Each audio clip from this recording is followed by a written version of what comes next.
Hey everybody, I'm Ellie Mae, joined with Shannon in 3, 2, 1. Here she is. Happy Wednesday? Yes, Wednesday. Yes. Yeah, Wednesday. Woo! Yes. So today we are asking about NATO, and Trump is suggesting that our allies should raise their military spending goals. Right now, I think they have some sort of commitment, and he wants them to double their spending amount. And I read on Reuters, they were like, we're not exactly sure what he wants that money spent on, but but he's claiming things are unfairly being paid for and whatnot. Anyway, so our official question is, should NATO allies double their military spending goal? And then, of course, there was a whole nother thing about Germany going on. Trump said they are a captive to Russia because of a deal they did with a major gas company or something like that. So Trump is really ripping Germany a lot, which some people are having a big problem with. I bet, Shannon, you probably don't like this. How do you feel about it? I mean, I think it comes down to fundamentally, and I'm sort of curious to chat about this with you, what you think about this. I think fundamentally, post World War II, the United States took up the mantle of being kind of the leader of being the leader of the free world. And so part of that was setting up NATO.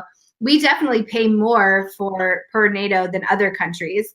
But there was this mentality of us taking the leadership role of, the free world.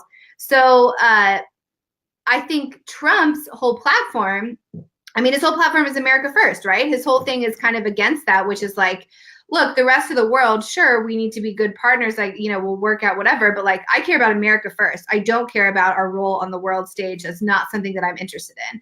And I think that's what this comes down to, right? So yes, should NATO spend more? Should more countries, blah, blah, blah, should they readdress it? Sure, all of those things you can talk about negotiating, but I think fundamentally the question is, do you want the United States to take an outsized role as the leader of the free world on the international stage, which, yes, will include money, will include, historically, we've invaded a lot of countries. We often send more troops to, keep the peace, et cetera.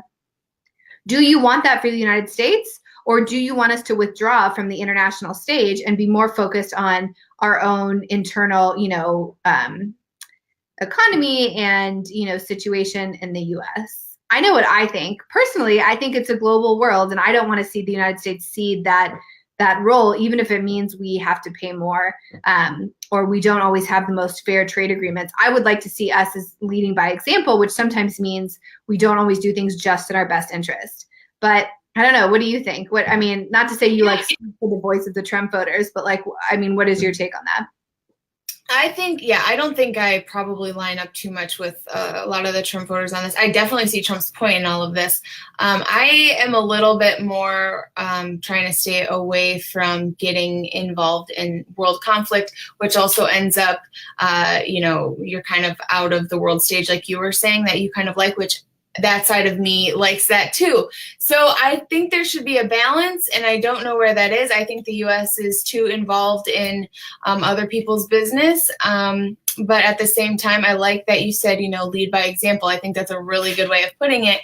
And I agree with that 100%. It's just, it becomes difficult when we get wrapped up in so many different things, and it does end up costing the taxpayer, money. And I think that's where conservatives like Rand Paul, he has a big problem with, sending aid to A, B, and C countries. And like Rand Paul even is against sending a lot of money to Israel. And as pro-Israel as I am, I totally see his point. I don't know. I kind of like to stay out of problems, but I also want the world to be a better place. And I do think that the United States normally can set that example, as long as they're not invading countries and trying regime changes and crap like that. That's the thing, right? I am against all of that, and we do way too much of that. I think so. There are some ways, benignly, sort of exporting our culture, I think, is a huge way that we, drive some of the world culture and affect change. I think exporting, development dollars, and where we are investing in, other governments or other social services in other countries, trade, as we're leading by example with, free trade or trade agreements. I think all that is great. But yes, there is a question of, look, I think Syria is a great case study, right? Which is Syria and the US, there's no like historical, they're a separate country from us, separate entity. There's not some deep history or whatever.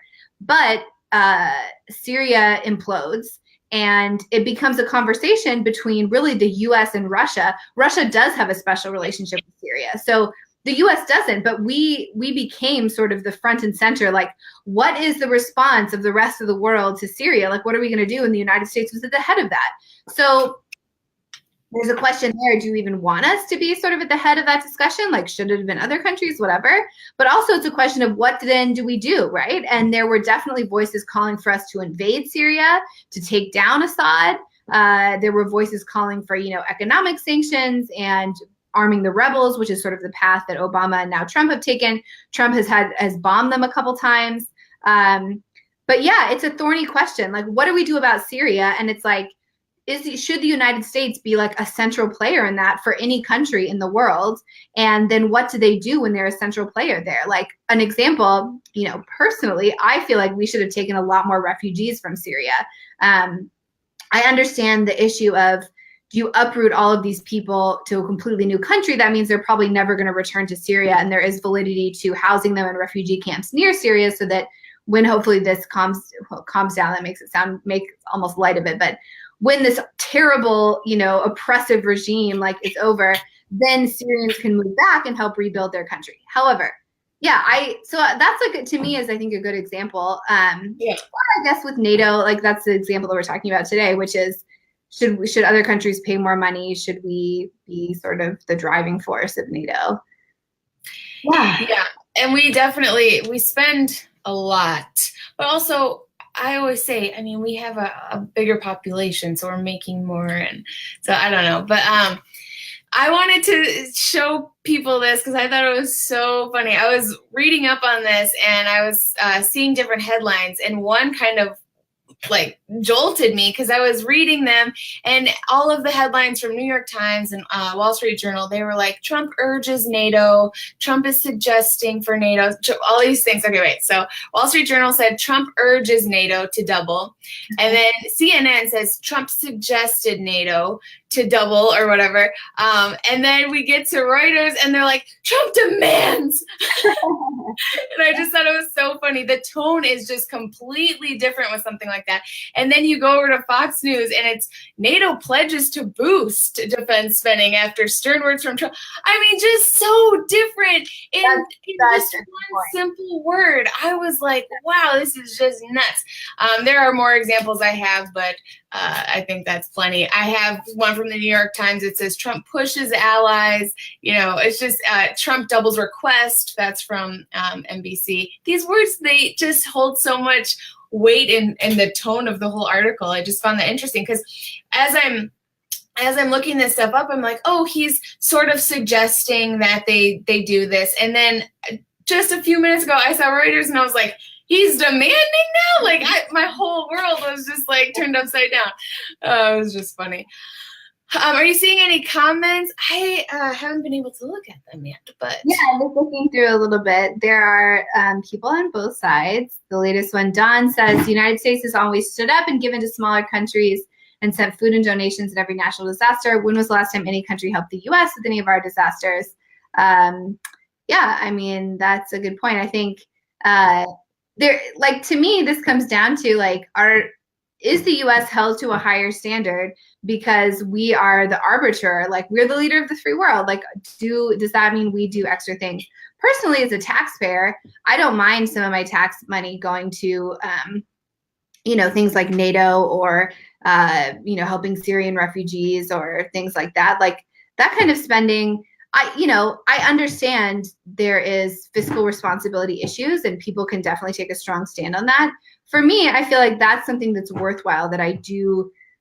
I think that is a good thing that the United States is, is invested in other countries in the world. I think it's a positive thing.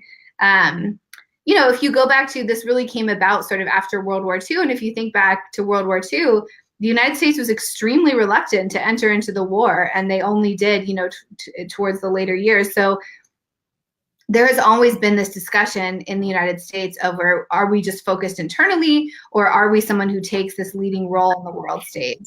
It is a weird area. It is this kind of gray area. I understand people who are like, no, I don't want to spend that money. No, I don't want the United States to do that. And as you point out, the underbelly of that is that we often invade other countries, and I think personally I'm against that. Like, I don't think invading Afghanistan and Iraq, however many times we've invaded Iraq, was the correct choice. And I guess it's sort of a tough. I think the other thing I would say is, it really, if you think about it, going back to, 100 years ago, almost like 80 years ago, during World War II, in the 40s, in the 50s, I guess, 70 years ago, the world was not connected as much on a global scale, like now with technology, with manufacturing, the internet. Yeah, right. With Twitter, it's like the world is becoming a smaller and smaller place. And so I advocate leaning into that. And I would like to see more open border policy, more free trade policy, more collaboration between countries. I still believe in the idea, like the vision for the European Union, right, was basically avoid this nationalist identity, policies and conflict, and create this idea of community between all these different countries. And that is my utopian, like, I still believe in that. I know that the reality is that there's still tons of violence and anger and wars, and obviously we're not like in some utopia, but I believe in a world that is more closely connected, that has less stringent borders, less stringent trade agreements, and is more open and connected. Like, I do believe in that.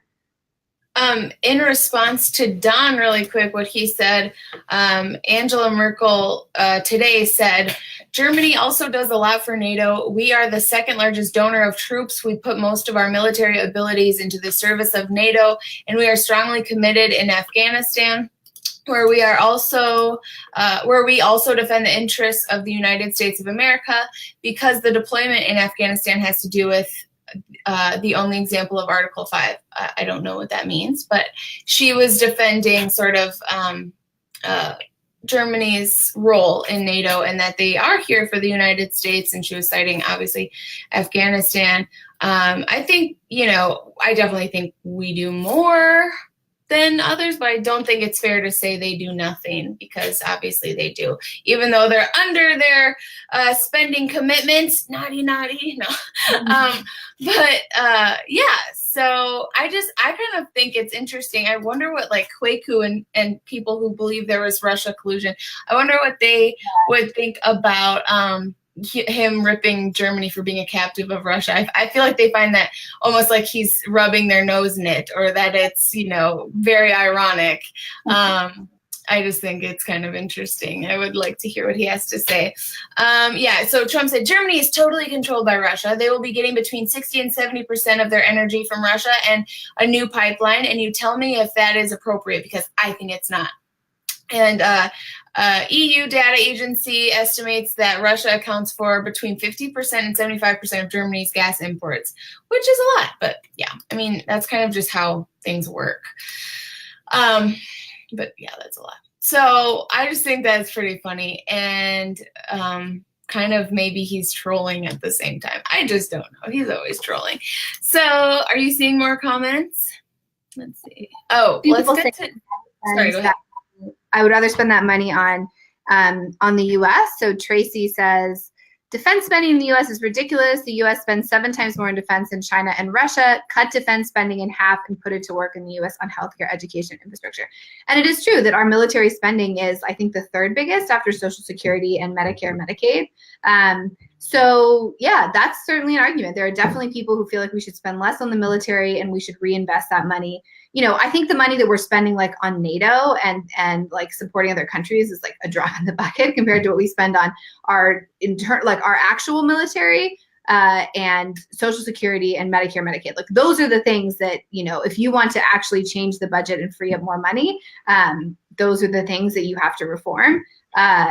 Yeah, I actually don't. I know this is not going with the liberal canon. I don't think we should spend. I think it's important that we have far and away the best military in the world. I think just that's the reality of the age we live in, and that is important as a deterrent and to keep our supremacy as, you know, a nation, etc. So I actually don't think we should.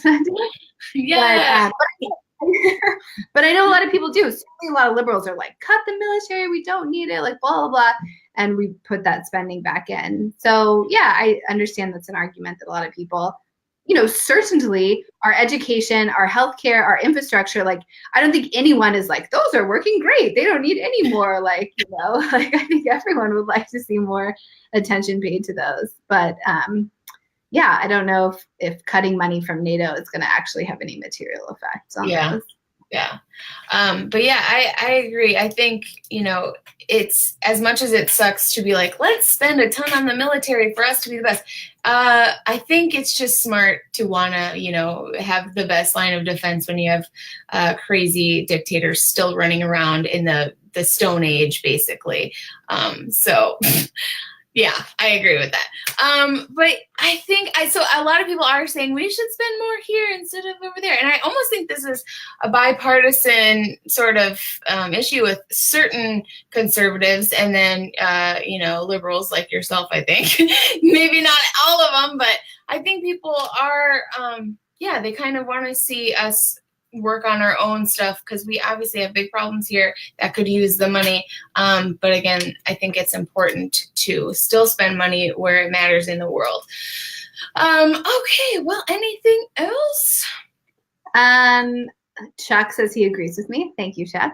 And Vera says, tell your listeners Russia is invading Facebook.